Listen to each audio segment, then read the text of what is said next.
Otherwise कलयुग चल रहा है, यहाँ अपने कल्याण के बारे में कोई नहीं सोचता।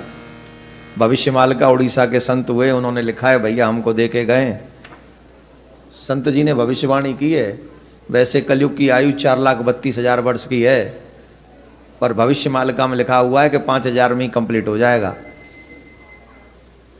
हम नहीं कह रहे, भविष्यमालिका का वक्तव्य है और श्रेष्ठ संतों की भविष्यवाणी है।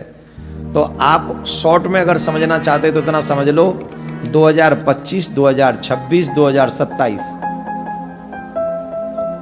ये 3 साल पूरे विश्व की मानवता के लिए डेंजरस टू डेंजर है। और जो जो निशान बताए गए वो सब हो चुके हैं। थोड़ा बहुत मैं बता दूं, बताऊं? भविष्यमालिका में लिखा हुआ है, उनकी ध्वजा कभी गिरती नहीं है, उसमें अग्नि नहीं लगती है।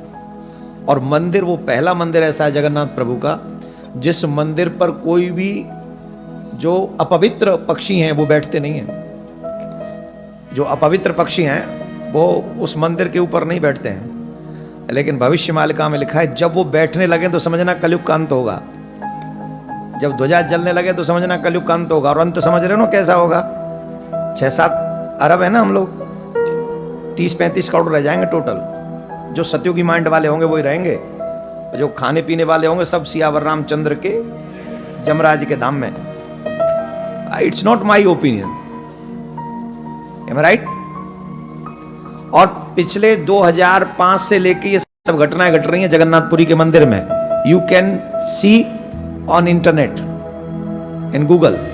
ध्वजा में आग लग चुकी, निशान बताएं कि कलयुग का अंत कब होगा।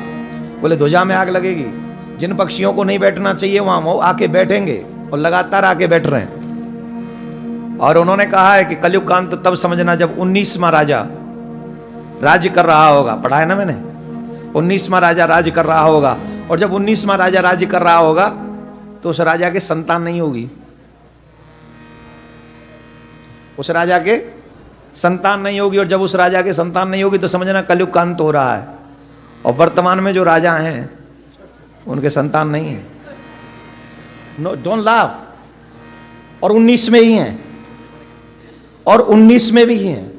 ये 600 वर्ष पहले किताब लिखी गई है, 600 years ago ये भविष्यमालिका की किताब लिखी गई है, जिसमें लिखा गया है कि द्वारका जगन्नाथपुरी के जो राजा होंगे वो 19 में राजा होंगे उस परंपरा के, और उसके बाद कोई राजा नहीं होगा वहां। और जो 19 में राजा होंगे उनके संतान नहीं होगी, और जब उनकी संतान हो तो समझ लेना कलयुग का अंत है। और अब उनकी आयु भी कम नहीं है,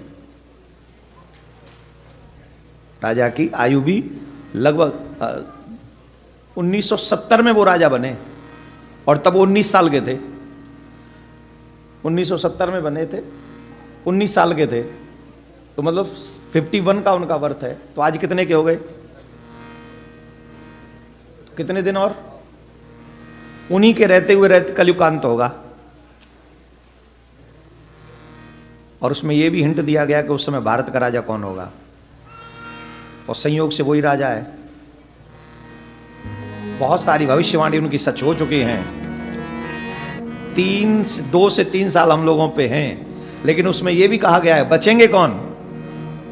जो जगन्नाथ प्रभु के चरणों का आश्रय ले लेंगे, जो भगवान का आश्रय ले लेंगे, जो उल्टे सीधे कर्मों से बच जाएंगे, वो हमेशा के लिए सुरक्षित हो जाएंगे।